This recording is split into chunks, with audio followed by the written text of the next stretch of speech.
Historical Services Coordinator for the Local History and Genealogy Division of the Central Library of Rochester and Monroe County. And I want to welcome you all to this very special film screening and talk by Mike Champlin. Mike is a preservationist specialist with de Bergerac Productions. He has worked on several film restorations in collaboration with the George Eastman Museum, Eastman Kodak, NASA, and the Library of Congress. One of these restoration projects is the film that Mike will be showing and discussing today, A Movie Trip Through Filmland, produced more than 100 years ago in 1921 for Eastman Kodak. A Movie Trip Through Filmland is the earliest surviving record of how Kodak manufactured film.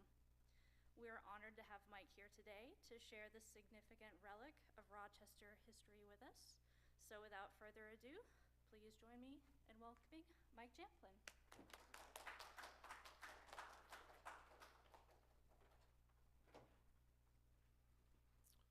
Good afternoon. Thank you so much for coming out on a rainy day. We can just show you a movie and talk a little bit about restoration and how this film came into our hands and what we did with it. My first question is to you, which is how many are fans of Turner Classic Movies here? We only have one fan of Turner Classic. What's that? I don't know. Oh, okay. Okay. Turner Classic Movies is a great repository of early silent films, MGM, Warner Brothers. Yeah, okay, yes. It's a great number 60 on your cable dial. And I would imagine that when you're tuning in, you're looking forward to the features, Notorious and Gone with the Wind. We had a discussion about that earlier. But also, if you're like me, in between those features, they got a little bit of time to burn, and they show these TCM extras, the 1 to 2 reelers. This is the story of how one of those short films was saved from being lost forever. It's also the story of how a small group of people got together to do a restoration project that was eventually recognized as a culturally and historically significant film. But lastly, then, I want to talk about your history and steps you can take to preserve it. As was said, I'm Mike Champlin, and I'm the owner of de Bergerac Productions, which specializes in producing documentaries and preserving media, specifically film. Kodak has been a part of my life for as long as I can remember. My father worked as a chemist and later in paper manufacturing. My mother was a tech writer for Kodak, which is the person who, among other things, writes the instruction manuals for the cameras and the film that you got. She even wrote the manual for the first Kodak machine that scanned motion picture film and turned it into digital files. And in high school, I worked at one of those 1-hour photo labs, developing film and printing people's pictures. Do any of you guys remember 1-hour photo? And in 1996, I started to work at Kodak as a video editor. And looking back, 96 was a watershed year for both myself and Kodak, because that was the year when digital really started to creep into the photography business. And I was there to witness the whole thing. As an editor for the internal group Kodak Business Television, I was exposed to some of the most intelligent people that were figuring out how to make digital behave like film, as well as those who carried on the 120-year tradition of making film. As Kodak's business began to migrate towards digital and film sales began to decline, it was recognized early on that if Kodak didn't document the old ways of how they made things, that knowledge might disappear completely. So as the business changed at Kodak, KBTV made videos about everyone and what they did. month after month, I was exposed to whole departments at Kodak I never knew existed. There were people there who knew chemistry, how to find materials to make film, printing, packaging, marketing. There were even people there who specialized in the process of buying silver, which makes sense when you consider that next to the United States government, when it was at the height of making film, Kodak was the largest consumer of silver in the United States. It was fascinating. And yes, I was an editor of these videos, but with this exposure to so much knowledge about film and digital, I was also becoming a film historian, whether I knew it or not. In 2004, I was looking for old Kodak visuals to celebrate George Eastman's 150th birthday. And one thing that Kodak has always been very good at is creating publications. And in one called the Eastman Kodak Trade Circular, I discovered a short film called A Movie Trip Through Filmland, which was about Kodak and how it made film. It had a big premiere in New York, shown to packed houses, and received rave reviews. I mean, this sounded like a cool thing to help celebrate Eastman's birthday. And I looked for it everywhere in Kodak, which at the time had several reference libraries. KBTV even had its own library of TV shows and films, but no one had any idea that this film existed, let alone a copy of it. And I was on the verge of giving up, because I knew that the odds were heavily stacked against me finding any obscure film from the 1920s, and here's two reasons why. Film prints are hard to store and had no value to the people who made them. In the early days of motion pictures, films were disposable, like newspapers. You read your newspaper, you throw it away. Well, if you went to go see a film, well, that was it. You'd seen it. The theater would maybe show the motion picture for 2 to 4 weeks, and then they would send the print back to the studio, where it was eventually destroyed. Going back to newspapers, sometimes we historians get lucky, and occasionally a few of them are saved. Some might line their drawers with newspapers and thus preserve that day's news. And when they are rediscovered, it's a fun jolt of nostalgia when we look at these old papers in the drawers and remember when we could buy bread for 25 cents, or when phone numbers only had 4 digits. Now I want to take you back to my newspaper example. What happens to newspaper over time? It fades, oh, it disintegrates, yes. Turns yellow and gets brittle. Well, this happens because newsprint paper is made out of cellulose. And the acids begin to break down the structure of the paper, and it turns yellow. Now, it may surprise you to learn that film from this time period was also made from cellulose. And because of this key ingredient, film can also suffer the same fate as newspaper. The film will begin to smell like vinegar, and it will become brittle and fall apart. So, from the studio's perspective, why would you save something that was difficult and expensive to store? You wouldn't. And so this art form, keep in mind, was so new. The idea of the rerun hadn't been invented yet. So being a business, the studios saved money wherever they could, and that included the routine disposal of their film prints. And it's because of this, combined with the fact that it's also brittle and can start to fall apart, it is estimated that 90% of films from the silent era are now lost. and over 50% of the films made before 1950 are also gone. So with these odds, I knew that if I couldn't find the film stored somewhere at Kodak, the chances of finding this film anywhere were pretty slim. There was, however, one last place to look, a place that specializes in the preservation of early films. Anybody guess where I looked? Where did I look?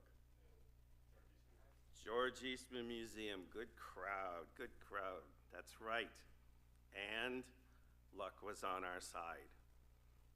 We were ecstatic to learn that there were 2 prints in the archive at the George Eastman Museum, and that they were in fact the only prints known to exist. But the last 100 years had not been kind to these prints. And when we first opened the can in the museum's archive, there was an overwhelming smell of vinegar. This was the smell of the film starting to decompose. And to be clear, this was not through any fault of the archive. It's just that like newspaper, even when stored in a drawer, the film base was showing its age and beginning to deteriorate.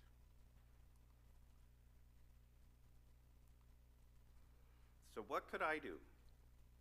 I knew this film was important to Kodak's history because it was the earliest example I had ever seen of how Kodak made film. This was just as important as all of the other history that we had been saving. Well, I did what any smart guy does when he's stuck. I called my mom for advice. And it was pretty clear, after talking with her for a little bit, I should find a way to preserve this film. But I'm not a film restorer. I edit videos. However, I did know people at Kodak who could help me and shared my passion for history. The challenge would be to see if George Eastman Museum would let us. So you know what Mom said? Never hurts to ask. So I did. And the museum agreed, so long as they were a part of the process. Now, I am super simplifying this story, but I just want to take a minute to reflect on what I just said. A giant company at the time asked an internationally recognized film archive to let a guy borrow a print, one of 2 in existence, so he can preserve it, because he and some of his friends felt it was important to do so, and all of those moving parts said okay. What an incredible place Rochester is. And Mom was right. Let's get back now to something else that I love about Turner Classic Movies. The introduction before the film. Now, I had been going to see films at the Dryden since I was a teenager, and the short speeches given by a curator before the film was something that I was familiar with well before I had even heard of TCM. In fact, next to the raising of that gold curtain, the curator's introduction at the Dryden Theater was my favorite part of seeing a film there. Even if I was there to see a film I thought I knew everything about, these introductions always taught me something new. And I love learning something new. So even though they don't usually introduce the extras on TCM, I'm going to do my best Ben Mankiewicz impression and introduce the film to you now. Hello, I'm not Ben Mankiewicz, and today we have a special treat for you, a film produced in 1921 by Eastman Kodak, about Eastman Kodak, a movie trip through filmland. An educational short, this film was produced by Eastman Kodak, although no actual claim to this is evident in the film itself. A movie trip through filmland was a standard theatrical release, one of thousands produced by American companies in the 1920s and 30s. Intended to entertain as well as educate the general public, these short films usually ran before a feature and was, for many filmgoers, the only chance they would ever get to see of the inner workings of American industry.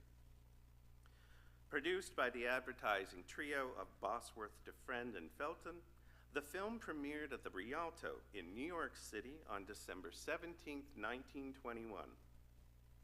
The trio spent 13 months filming every aspect of Kodak's manufacturing process and the conditions under which the film was made. Even by today's standards, the scope of this film is humbling. Also, a product of its time, some of Paul Felton's caricatures in the intertitles tend to get a bit racist by today's standards. Felton's visual shorthand was meant to amuse the audience just in case the subject matter got a little dull. And since it was never the film's intention to offend or single out a particular race, the intertitles are presented now as they were in 1921. In fact, it becomes clear that no matter which language you speak, film has the unique ability to communicate universally through pictures. Certainly, a quality to be celebrated. From 1921, and starring a cast of over 1,200 men and women in the Kodak workforce, this is a movie trip through Filmland.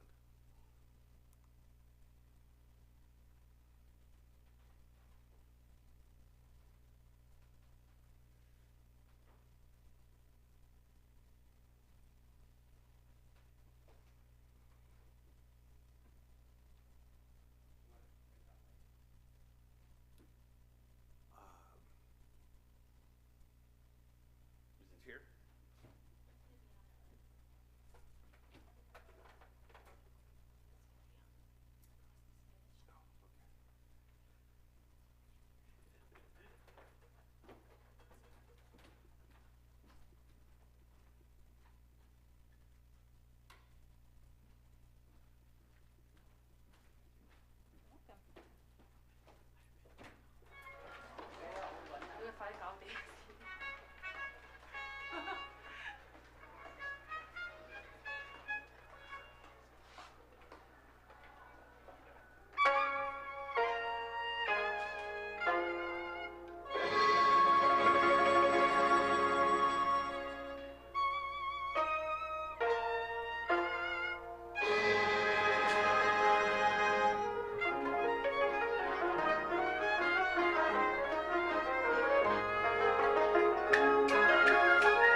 For Broadway always wears a smile.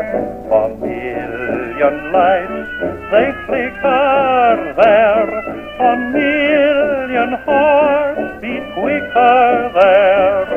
No skies of gray on the great wide way. That's the Broadway melody.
Somebody said, oh, take a look at that baby. Somebody said, how do you doodle-do? Somebody said, gee, but she's sure a wonderful baby. What beautiful eyes, hair, lips, so good to be true. Somebody said, well, she's a little bit silly. Somebody said, sure, there's nothing up in her head. But when they rave, I go tee, 'cause I know she's in love with me. So what do I care what somebody said?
do now, but a do do da da da do, but do, but a do, but do da da da da da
Rainy weather rolls, everybody knows I found you in the rain, covered with a mist where the lips I kiss and long to kiss again. When my rainbow faded and nobody seemed to care, in the garden of my heart I looked and found you there. Rainy weather rolls, everybody knows that I love you.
the street?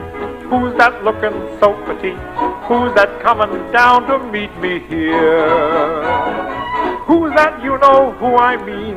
Sweetest who you've ever seen. I could tell her miles away from here. Yes, sir, that's my baby. No, sir, don't mean maybe. Yes, sir, that's my baby now. Yes, ma'am, we've decided. No, ma'am, we won't hide it. Yes, ma'am, you're invited now. By the way, when we reach the preacher, I'll say with feeling, yes, sir, that's my baby. No, sir, don't mean maybe. Yes, sir, that's my baby now.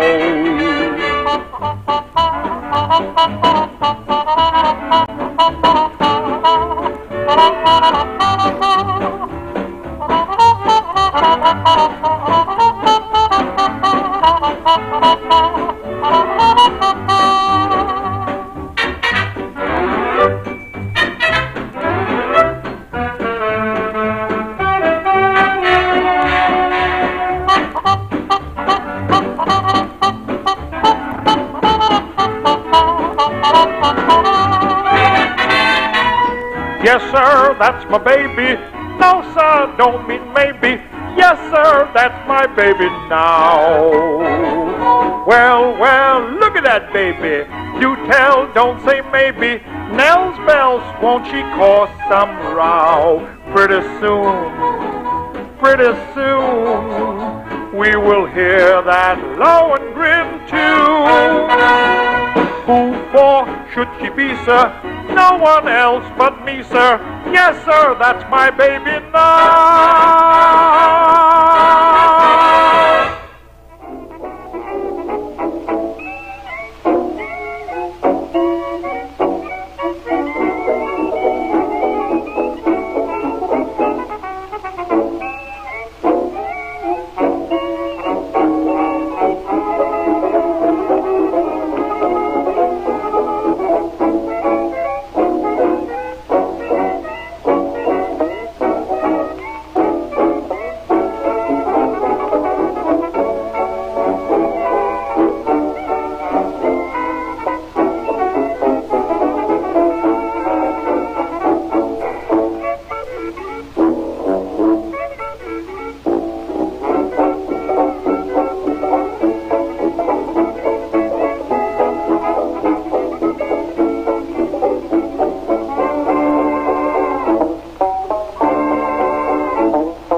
Well, there we are. Movie trip to Filmland. Quite an ending, huh? A bit on the nose, though. Yeah, as I mentioned before, statistically, this film shouldn't exist. With 90% of all silent films having been lost, we were fortunate that someone, at some point, decided to save this film rather than discard it. That decision, combined with the fact that it made it to the George Eastman Museum, is the reason I'm sure it survived at all. This restoration was made possible by a small group of people who felt as I did that we could come together and save something special. We copied the film and created a release print so that if anyone else ever wanted to see this film, they could do so safely, while the original in its advanced state of decay could remain in the motion picture vault. Both the copy negative and print were donated to the Motion Picture Archive in 2005. And that print that we made over 20 years ago is still traveling to film festivals and silent film events around the world. Since this film was made, many things have changed, including us, the movie-going audience. We've come to realize that films are not like newspapers at all. They are ways in which we store our memories, memories we like to revisit. Now, I could have shown you a newspaper from the 1920s or even a book that detailed the process of how to manufacture film, but I am sure you will agree that actually seeing how it was done has a much deeper impact. That is the power of motion pictures that a movie trip through Filmland was referring to in its opening sequence. And that is why we got together, donated our time and our resources to preserve and restore this film. Well, to be honest, I'm sure at least half of them did it because it was important to me. But none of us had any idea of what sort of impact this film would have down the road. In 2023, a movie trip through Filmland was inducted into the National Film Registry. To be included in the film registry is an incredible honor, but I must confess it is not nearly as glamorous as you might think. In November of 2023, the Library of Congress published their final list of films to be included in the registry, which you can go online and look. And in fact, I even learned that it was out through watching Turner Classic Movies. So I went online, and there we were, right at the top. And look at the company that we're keeping. Lady and the Tramp, Fame, Apollo 13, even Terminator 2 is on that list. And what's crazy is we don't even know how the Library of Congress even heard about this film. Maybe someone saw it in a festival. Maybe another person was doing research and was asking about it. So what started out as a little fun project me and some of my friends did together to save Kodak memories that were important to us had become a film that was deemed culturally significant and worth preserving.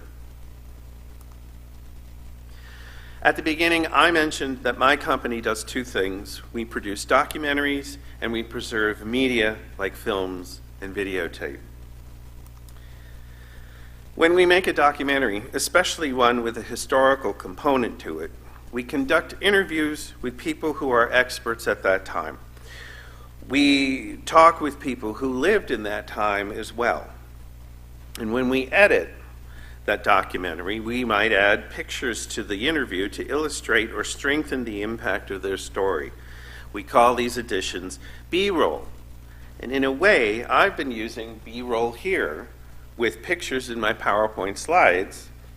These are visuals to help reinforce what I'm talking about. Films and pictures strengthen our memories. They can help us remember things. Sometimes when we conduct an interview, we'll show that person a picture or a video snippet of something, and that will trigger a flood of memories for them. These oral histories can help us connect those pictures back to that history, and it keeps it relevant. A modern term for this relevant information is called metadata. When you take a picture with your camera phone, it stores a whole ton of information about that picture. When it was taken, where it was taken, what settings were on the camera. All this stuff helps keep the picture relevant. And by keeping the picture relevant, it retains its value. Well, how? When talking about the value of an image, there's a thing called the rule of three, which is, if a picture is separated by more than 3 generations from its metadata, it can become useless and essentially lost. An example of this might be it's Thanksgiving, and some of the grandchildren have found a box full of pictures, and they're starting to go through them, and they're opening them up, and they're looking at these pictures. In this case, it looks like it's from the 1970s, and they're noticing the buses look a little different. There's pictures of the house, the trees are small. And they get to this one image, and they see somebody in the picture, and they don't know who it is. And so just at that moment, the grandmother's walking by.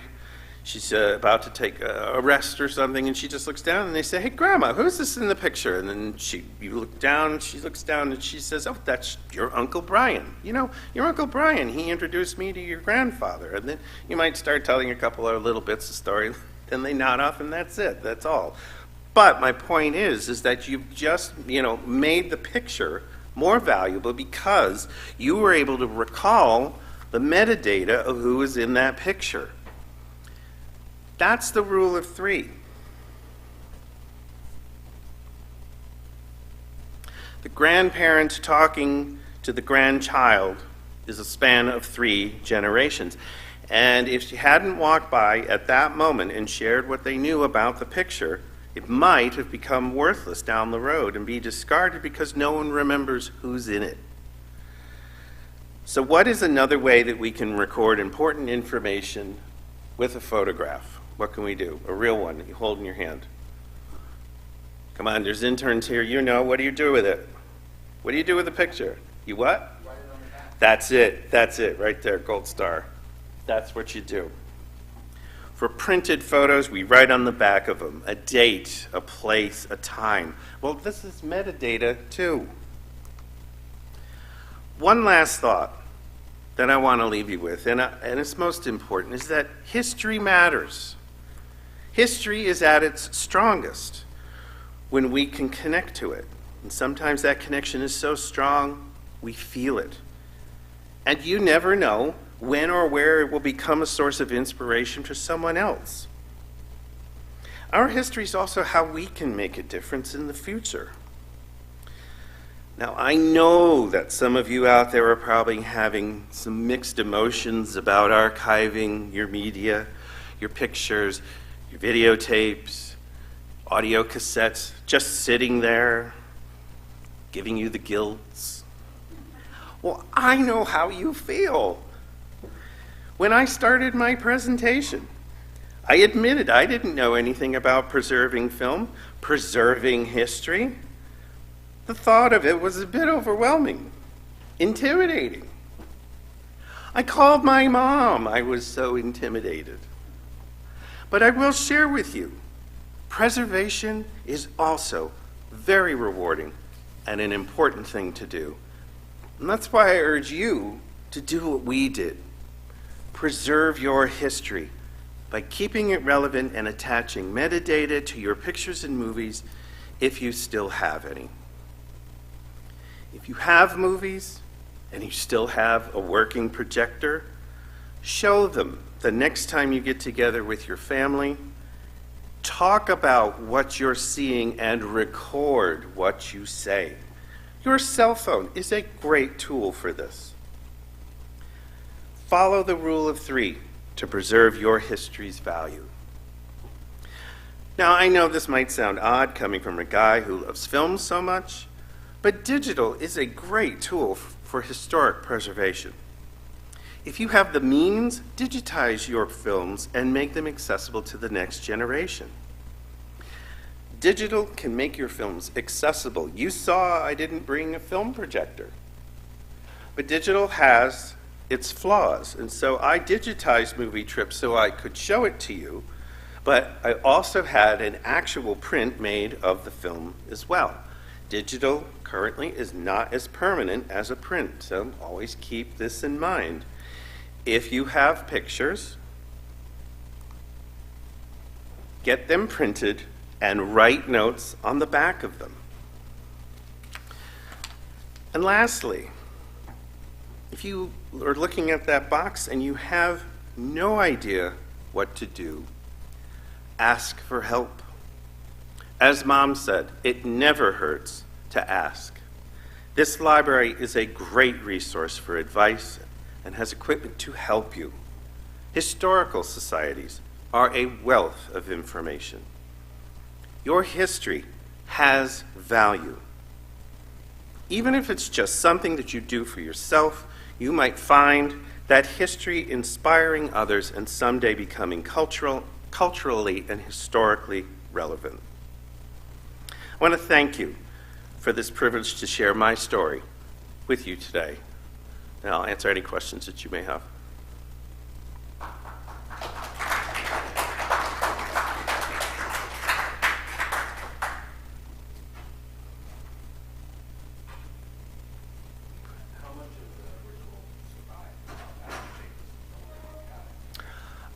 You are seeing primarily one print from 1921, and then there was a second one from 1932 that actually had that beautiful shot of the people walking out of the factory.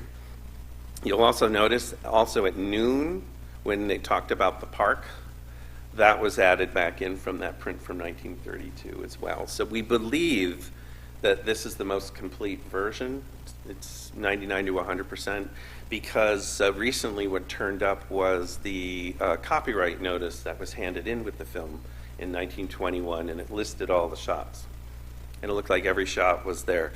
The end, where it says the end, we totally made that, and the idea is that after this film was created, Eastman Kodak made it available to Kodak dealers. And so the thought was that a Kodak dealer could buy a strip of film that would say, go visit Joe's Camera Company in Kansas City, that kind of thing. Anything else? Yeah. The film didn't seem to talk about cow fat in the emulsion process. That's right. That's right, it Did didn't. that come later, replacing nitrate? Oh, no. The idea of using gelatin to suspend the silver nitrate has been there all along, and there's a wonderful apocryphal story. I don't know if it's true, but Eastman very early on, when he was just making still plates on glass, the emulsions were spoiling, and they could not figure out what it was. They could not figure out why they were spoiling from the time they got to the factory till they got to the dealer's shelves. And the worry was that it was going to kill the company. And they went back and they looked at the gelatin and went all the way back to the cows and realized that a batch of the cow material, those cows had eaten mustard seeds. And it was the makeup of the mustard seeds that were affecting the emulsion when it was placed in the gelatin. So this is the early days of Kodak realizing to what level of control they needed to have in this manufacturing process, including what the cows ate. So, but cows have been there pretty much all along, yeah. You seem not to put that into this film, though. Cow fat. That's true, yeah, that's true. I mean, how were you all doing? Was it running about the right length, or you guys were okay with that? I don't know. Kodak is so big that they showed 4 different people just packaging this film. So I think could have just been edited for time. They might not have, yeah. I don't know how you would be rolled out. Yeah, but that's in Massachusetts, I think. That's where the rendering plant is still today. Oh. Any other questions? Yeah? There were a lot of films made like this, even much later, displaying their industrial processes. Do you know if Kodak did another one? Maybe not even know this one existed later, more on modern process? Oh, yes, absolutely. I was privy that there was one called Symphony that was made in the 80s when T-Grain first came out, and they went back and showed that process. There's another one called Highlights and Shadows. That's a very famous one. One of the interesting things that you'll see, too, is anytime you saw the Ruby footage where it was red, that in real life, they were working in complete darkness. And that's what's amazing to me. That one lady with the tape, and she's like 100% registered on there, and that guy who was right up next to the coding machine, complete darkness. I mean, guys were using pitchforks to make this emulsion, for goodness sake. So automation became a necessity.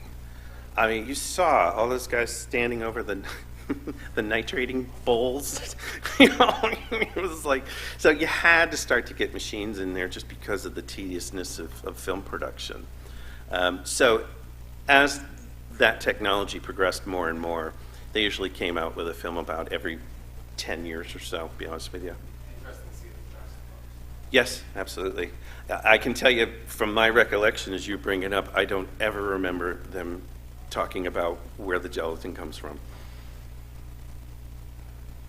Kodak was in the cutting edge of photographing space exploration. Mm-hmm. Did they ever get into taking photos of the electron microscope going smaller, deeper and deeper down to the God particle, taking photos of those chemical and molecular processes?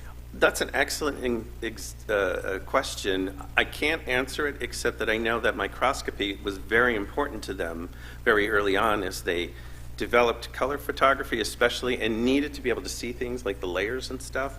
But getting down into the electron level, I can't speak to that. I would imagine it would have been something of deep interest to them. Because so much of our science is up there, and so little of our science, at least it gets translated into popular culture, is what's further and further down here. Yeah. You ever see the short film Hours of 10? No? You should look it up. It's just about that. There's two of them, an old one, black and white, and an one color. It's the same subject. Because I'm wondering, as we postulate about infinity up there, is there infinity down here? Do they meet at some point in laws of physics? Take a look at Hours of 10. They were very much interested in how atomic fallout affected their films because as the films became faster, they became more susceptible to fogging through atomic fallout, and they got so good at it that the government would do a test, and Kodak would like instantly be, "Hey, what are you doing?" And the government would be like, "Well, how did you know?" And we're like, "It's our business to know." And so they had a really wild symbiotic relationship where they said, "We're just asking for a heads up, and then we can move the super sensitive films to a location that will protect it." So the interest in the atom certainly was very prevalent starting after 1945. My dad was what he referred to as a nuclear chemist. He was very much interested in both of those, in how atomic energy and the chemistry both work together and were affected by one another. Any other questions? Yes, sir. You talked about print. You said it was on acetate stock. Correct. But the film itself has some things nitrogen condition. Is that more important timing than anything else, or like the transition period between the two? The acetate? Yeah. Well, the base being one thing and the nitrate being another is that. Help me understand where we're going with this. I was wondering about the timing here. It sounds like you looked at a 1921 print. Yes. Is the fact that distribution print on acetate standard practice at that time, or are we looking at a transition period between the use of the nitrates for distribution and acetate distribution? If I understand your question correctly, they were using what should have been non-flammable. Yeah. Yes, and you are correct. It was not standard practice to release films on acetate at that time because that base was much weaker. But the idea was because acetate was not flammable, they could be these prints could be distributed directly to dealers, and they wouldn't need a special license or a special theater to show the film in. So it was one of the early releases on what we would call safety base, yes. But the detriment of it, of course, is that it was early and unstable. But we did manage to get to it in time. Thank you for bringing that up, actually. Yeah, I kind of forgot about that. That's right. It could have been one of the reasons why it survived as long as it did, yeah. Did Eastman Chemical play any role, Tennessee Eastman, in film, or was their chemical production strictly for other types of manufacturing? As I understand the importance of Eastman Chemical, and my knowledge is limited, but originally it was all a part of Kodak, and it became so big and of itself it had to be divested and turned into its own company, which still exists today.